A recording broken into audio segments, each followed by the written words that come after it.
За сайн байцгаана уу. Өнөөдөр Монгол улсынхаа тухай ярилцъя хэдүүлээ. Манай орн бол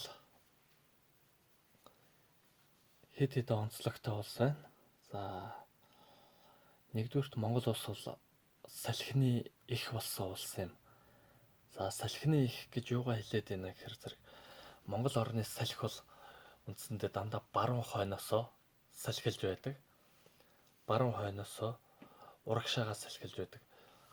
Энэ юу гэсэн үг вэ гэхээр зэрэг Монгол улсад салхи маань Монголын нутгийг дайраад урагшаага гараа явдгаа гэсэн санааг л хэлээд байгаа юм. За бид бол сайн мэдэндээ говийн аймагуудад төөрөн гээд шорон шуурга шуурч байдаг. За хаяадаа бол маш их хэмжээний шороог агаарт хөөргөө тэгээд тэр маань үндсэндээ урагшаа Хятад, Солонгос, Япон бүр цаашлаа Номхон далай хүртэл дээгүүр даваад хөөрөөд явдаг. Энэ хэрвээ энэ салхи Улаанбаатар хот руу бид нар руу шуурдаг байсан бол ямар юм болох вэ гэдэг бол энэ бол үндсэндээ маш том аюул юм л да. Та хэд бол сонсч лсэн тэр зүүн Азийн орнуудад бол сая миний нэр дурдсан орнуудад үндсэндээ л Монголоос ирсэн маш нарийнхан жижиг ширхэгтэй шорон шуурга бол бүр компьютерийн нийт анги руу чигжээд орчихсон байдаг. Нэлээдгүй хүндрэл учруулдаг тухай мэдээлэлээр явж байдаг. Ингээ бодоод үзэхэд бол бид бас салхиныхаа эхэн дээр их усүр дээр сууж амьдрна гэдэг бол их хувь заяа гэсэн үг л дээ. Ийм байна. За цааш нь. За Монгол улс бол бас усны их ундраг болсон орн байдаг. За энэ юу гэсэн үг вэ гэхээр зэрэг Монгол улс бол Төв Азийн өндөрлөг буюу Төв Азийн зулайд оршдог улс. Далайн түвшнээс дээш 1500 м өндөр өргөгдсөн байдаг. За ийм улсын онцлог юу вэ гэхээр зэрэг манай гол мөрөн горхинууд бол ихэнхдээ ер нь гадагшаа урсгалтай байдаг. За нэг тодорхой цөөн тооны гол горх бол Төв Азийн гадагшаа урсгалгүй айсав гэдэгт хамаарагддаг буюу эх орондоо үлддэг. За энэ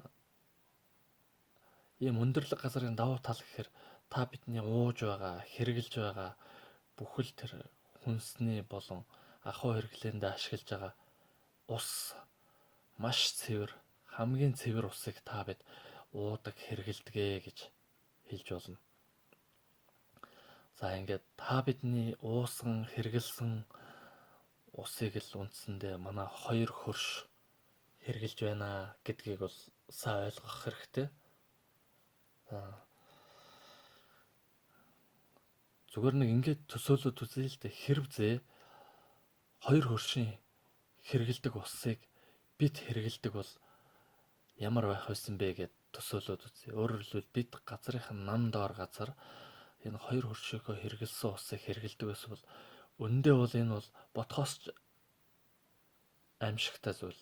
Яагаад гэхээр зэрэг хоёр хөрш маань нэг нь тэрбум гаруй хүн амтай. За нөгөө нь 100 гаруй сая хүнтэй. Энэ олон сая хүний хэргэлсэн уусан, бохирдуулсан усыг манайх шиг цөөхөн хүн амтай улс хэргэлдэг байсан бол маш хүнд нөхцөл үүсэх байсан. Өөрөөр хэлбэл тэр манайд ч усаа цэвэршүүлдэг тэр лаборатори нь цэвэршүүлэх арга, техник, технологи, тоног төхөөрөмж нь юу вэ? Усны мэргэжилт нь хэдий хэрвэлээ гэд бодохоор бол бас бид яахын аргагүй уудаг усныхаа хувьд, ууж байгаа цэвэр усныхаа хувьд бол их азтай ард түмэн ба. Үнэхээр ч азтай гэж хэлэх бол багадж байгаа юм. Жишээлбэл Оросын холбооны улсад оюутан болоод сурж байгаа хүмүүс бол хэлдэг. Оросын холбооны улсад очиод усыг уухад маш их хэцүү байдаг. Ерөөсөө маш их холооржуулсан, шохойжуулсан тийм ус байдаг. Тэр ус бол ерөөс хоолоод авдаггүй. тэрний оронд бараг нөгөө алкогольны төрлийн ундаа аваад ууссан дээр гэсэн тийм бараг л нэг тийм хэтрүүлэгтэй маягийн яриа явдаг. Гэтэ энэ бол тухайн улс үндэстэн усаа цэвэршүүлж байгаа гэд маш их тийм химийн бодис холж байгаагийн л шинжилтэй. Тэгэхээр бол бид бол Монгол улсынхаа усыг бол хайрладаг байх хэрэгтэй, гамандаг байх хэрэгтэй. Бид бол энэ сайхан өндөр ноён оргил ус уул усныхаа ургамлын шимээр тэжээгдсэн хамгийн сайхан цэвэр цэнгийг усыг хэрэгэлдэг ард түмэн билээ. Бид үүгээрээ өндөр хувь заяатай ард түмэн байна. За тэгвэл дараа нь Монгол улс бол Төв Азийн өндөрлөг газар оршдог учраас нарлаг улс юм байгаа. Үндэ ч Монгол улсыг бол нарлаг Монгол хэмээн нэрийддэг нь бол зүгээр ч нэг хэлсэн үг биш юм аа. Нарлаг Монгол гэдэг үг юунаас үүсэлтэй болчихоо гэж судлаад үзэхээр үндсэндээ жилийн 365 хоногийн бараг л 300 орчим хоног нь Монгол нутагт бол нартай нарны тусгал тусдаг тийм өдрүүд байдаг. Энэ бол хамгийн бас сайхан нөхцөл.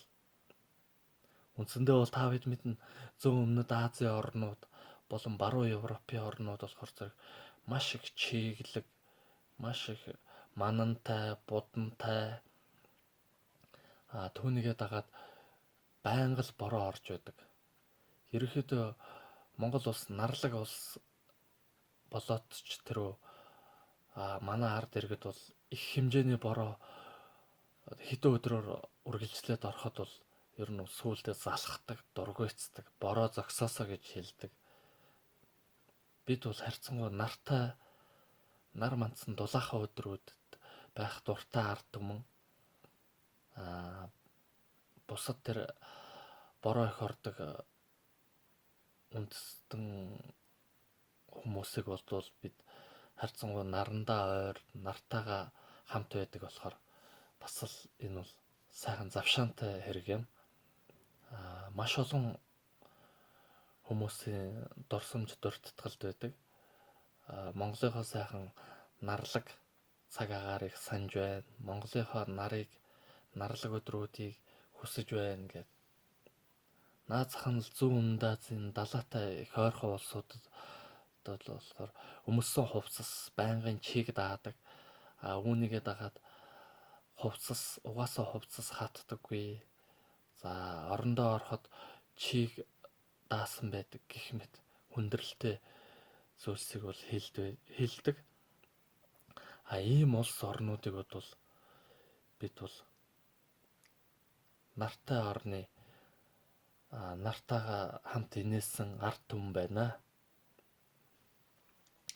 За нөгөө талдаа Монгол улс бол хүйтэн сэрүүн уур амьсгалтай улс гэдгийг та бүхэн надаар хэлүүлэхөө мэдж байгаа. За хүйтэн сэрүүн цаг агаар гэдэг бол ямар ч хүнийг бол сэргээдэг.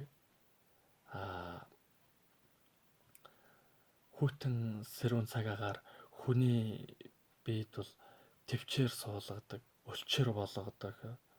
За хүн амьд үлдэх энэ хүйтэн сэрүүн цаг агаарыг тэсэж үлдэх тийм байнгын дохиог өгч байдаг. За ийм учраас Монгол хүн бол хасах 40-50 градус хүртэл хүйтэрдэг Якут болон Чукот гэх мэт маш хүйтэн газруудад амьдарч чаддаг. За нэмэх 40 хүртэл халдаг энтхэг болон Африкийн халуун бүсэд ч ажиллаж амьдрах чадвартай.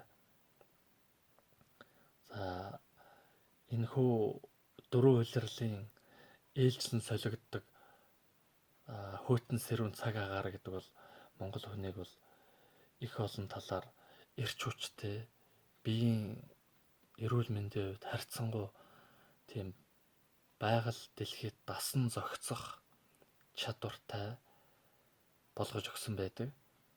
Энэ бол манай улсын пиц газар зүүн давуу тал юм аа. За тэгэхээр ийм сайхан улс орны иргэд болсон бид бол үнэхэрийн ховтой ард түмэн юм аа.